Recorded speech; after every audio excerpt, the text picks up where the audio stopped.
Hello friends. आजकल typhoid fever बहुत ज़्यादा फैल चुका है। टाइफाइड यानी मोती झारा या जिसे कई दिन रहने पे मियादी बुखार भी बोल देते हैं, बिल्कुल ही रोगी को ये वीक कर देता है। इससे जीभ पर एक सफ़ेद परत जम जाती है और बड़ी आंत में इन्फेक्शन हो जाता है। लगातार टाइफाइड रहने से आपका जो वेट है वो बहुत ज़्यादा गिर जाता है। इसमें फीवर बहुत कम टेम्परेचर पे आता है बट वीकनेस बहुत ज़्यादा आती है। आज मैं आपके साथ ऐसी दो होम रेमेडी शेयर करने वाली हूँ जिसमें एक गोली और एक चटनी है, जिसे खाने से आपका जो ये टाइफाइड फीवर है 3 दिन में ही खत्म हो जाएगा।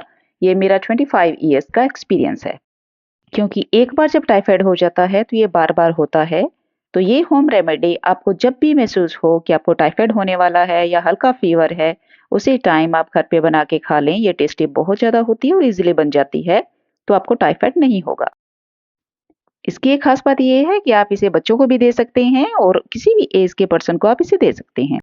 यहाँ मैंने सबसे पहले लिए हैं अंजीर। अंजीर आप ध्यान से देखना, जो इस टाइप के एक रस्सी में आएंगे और थोड़े से ब्लैकिश कलर में होंगे। न्यू अंजीर आप ना लें, थोड़े से पुराने अंजीर ही आप लें। और दूसरा हम लेंगे मुनक्का दाख, जिसे बड़ी दाख भी बोला जाता है। छोटी किशमिश ना लें, जो बड़ी मुनक्का किशमिश बोला जाता है वो ही लें आप। नेक्स्ट और हमारा जो मेन इंग्रेडिएंट है इस रेमेडी का, वो है खूब कलां। आप ध्यान से देखें, इसे खूब कलां कहते हैं। ये राई के दानों जैसी होती है बट राई जैसी नहीं होती है। छोटे छोटे दाने होती हैं इसके और इसका टेस्ट है हल्का सा खट्टा भी होता है। ये टाइफाइड फीवर में रामबाण का इलाज करती है। अब तीनों इंग्रेडिएंट को मिला के हमने एक चटनी बनानी है। चटनी बनाने के लिए आप कोई मिक्सर ग्राइंडर का यूज ना करें। इस टाइप का आपके पास कोई सिलबट्टा हो या इस टाइप का आपके पास कोई रगड़ने वाला हो या कूटने वाली कोई और चीज हो, आप उसमें कूट के बनाएं, ग्राइंडर में ना ग्राइंड करें। चटनी बनाने के लिए सबसे पहले हम लेंगे 1 चम्मच है खूब कलां। आप खूब कलां एक ही चम्मच लें क्योंकि यह तासीर में गर्म होती है। दूसरा हम 4 ही मुनक्का लेंगे और 4 ही अंजीर लेंगे। मुनक्का और अंजीर को आप ये थोड़े से हार्ड होते हैं, उनको थोड़ी देर पहले गर्म पानी में 1 या 2 मिनट्स के लिए भिगो के रख दें ताकि इनकी चटनी बनाना ईजी हो जाए। फ्रेंड्स, टाइफाइड फीवर में कोई हाई फीवर नहीं आता है। आपका लगातार हेडेक होता है और जो मुंह का टेस्ट है वो बहुत ज़्यादा कड़वा हो जाता है और कोई भी चीज़ खाने का मन नहीं होता। जिनको भी टाइफाइड होता है या टाइफाइड की बॉडी को हैबिट हो गई है, वो ये 3 चीज़ें अपने किचन में ज़रूर रखें। जब भी आपको फ़ील होता है कि हल्का सा टाइफाइड होना शुरू हो गया है, उसी टाइम आप 3 दिन लगातार इसकी चटनी बना के खा लें। यदि आपको ज़्यादा टाइम का टाइफाइड है या ज़्यादा ग्रेड का टाइफाइड है, तो दिन में 2 बार ये चटनी खा लें, अदरवाइज़ आप 1 टाइम इसकी चटनी बना के खा लें। अंजीर थोड़े से हार्ड है तो इनको कूटना थोड़ा-सा ईज़ी नहीं है। पहले आप खूब कलां और मुनक्का दाग की है चटनी बना लें, ऊपर से अंजीर को डाल के आप उसको कूट लें।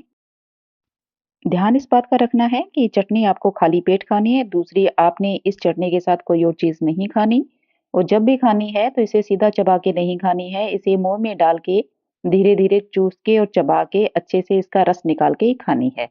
आप देख सकते हैं कि हमारी चटनी है वो बन के रेडी हो गई है। फ्रेंड्स, ये रेमेडी आप उनको ज़रूर शेयर करना जिनको टाइफाइड की दिक्कत होती है, क्योंकि जब भी मौसम चेंज होता है तो टाइफाइड बहुत से लोगों को हो जाता है और ये इतना ज़्यादा देखने में इतना नहीं लगता कि हाँ फीवर है, बट इसकी जो डीप रूट्स है वीकनेस की, वो बहुत ज़्यादा होती हैं।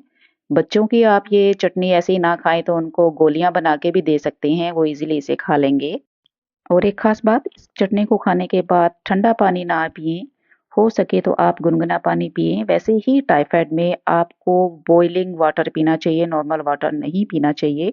जंक फूड को अवॉइड करना चाहिए। हल्की चीज़ें आपको खानी चाहिए, दलिया है, खिचड़ी है, वो चीज़ें आपको खानी चाहिए। फ्रूट्स एंड वेजिटेबल्स हैं वो ज़रूर लेनी चाहिए। वैसे तो ये रेमेडी 3 दिन में ही अपना काम कर देती है, बट आपको टाइफाइड बहुत ज़्यादा पुराना है तो आप लगातार इसे 15 दिन भी यूज़ कर सकते हैं। अब मैं आपके साथ शेयर करूँगी हमारी दूसरी रेमेडी, वो भी हम घर पे बना सकते हैं। उसके लिए हम सबसे पहले पंसारी की शॉप से मुक्ता सूती भस्म लेंगे और दूसरा है गोदंती भस्म। इन दोनों भस्मों को हम देसी खांड के साथ मिला के टैबलेट्स बनाएंगे और एक-एक टैबलेट है सुबह शाम खाली पेट लेंगे। फ्रेंड्स, एक